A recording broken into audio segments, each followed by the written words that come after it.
Oh my God. This is brilliant. Oh, I'm not gonna cry.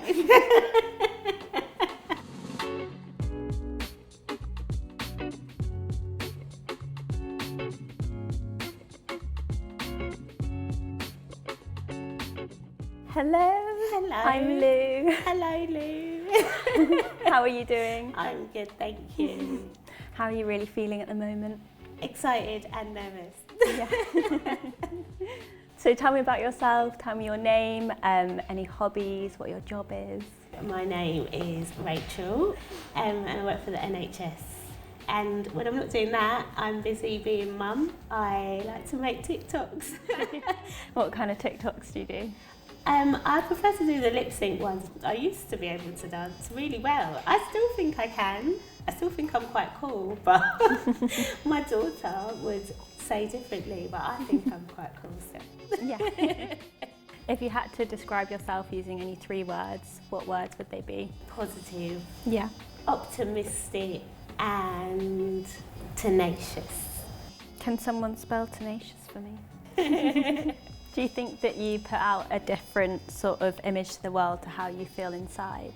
I definitely used to. I had an issue with showing people exactly how I feel, and I used to hide when I was feeling sad or anxious, and I'd pretend that everything was okay. But now I feel like I can be myself genuinely, and I can be genuinely happy because I can allow myself to be sad as well. So I'm definitely happier now that I allow myself to be sad. What do you think you sort of feared around being sad publicly? That I wasn't good enough. That I'd lose friends, that I'd bring people down. I just felt like if I showed people that I wasn't okay, then they wouldn't think that I was a good person, so I just didn't. It's such a shame, it's something that so many people kind of experience. It's so sad. Do you want to tell me a little bit about your mental health journey so far? My mental health journey started in 2018. I have had anxiety and depression my whole life, but I didn't know what it was.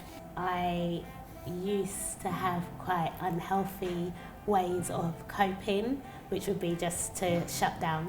Then in 2018, I literally hit rock bottom, and I ended up in the doctor's office, and they was like, what you need is antidepressants and therapy, and I wasn't expecting that at all, and so I had to do something about it. And then I just started talking more, and now I feel so much better. I talk about my mental health all the time, and the reason I do that is to be an example and a role model to others, to let them know that I am a safe space, that if they're not okay, they can tell me, because I'm going to tell them when I'm not okay. You can be successful and happy and positive and optimistic and look forward to things in the future, and be bubbly and funny and depressed and anxious, and it's fine. If you had to describe your mental health as an object, what would it be and why?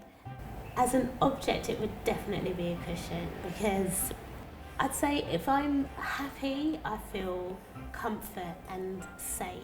But when I feel sad, it's still all those things, but it's me who needs that comfort and the safety and somewhere to go, the softness, a reminder to myself that I need to be soft with me. Oh, I'm glad. Would you tell me about the best day of your life? Oh, that would have to be when I had my daughter. She gave me purpose. When do you feel most happy? In my bed. My bed is my happy place. My bed with food. Do you remember the last time you cried? Last week, it was my dad's birthday, and he passed away when I was 18. And I had a bit of a cry then. Do you cry in front of your daughter? Yeah, yeah, I do. And she's always teasing me because I would take her to see like a Disney movie. Oh, what's that film called? Moana was in it, but I've forgotten what the name of the film was called. I think it's called Moana, yeah. And I'll be crying and she'll be like, are you crying? And I'll be like, yeah. What does self-love mean to you? Allowing yourself to do what you want to do, regardless of what other people think. What parts of yourself do you love? My ability and willingness to love, and I believe in people, and everyone needs someone to believe in them. I'm quite precious about that. It's a good thing to be precious about. What parts of yourself do you maybe find harder to love? I still go through parts of my day, my weeks, where I think I'm not good enough, and hold myself accountable for things that maybe I don't have as much control over. It's just really tiring. What would you say to someone struggling with their mental health right now? Talk to someone, whoever you can find that you feel comfortable to be open with. Let anyone just talk. Are you ready to see your portrait? Yes. There you go. Oh my god. This is brilliant. This is like the sun. I am allowed to feel it all. I am allowed to feel it all. Oh, I'm not gonna cry. This might need to be another tattoo. How have you found this experience? Have you learned anything? Is there anything that you'll take away from it? I have loved this experience. I loved talking about my journey and now seeing it as these words and knowing that that's me. Has it made you love your whole self? Yes, I love my whole self. Oh, I love it. I absolutely love it. It's lovely.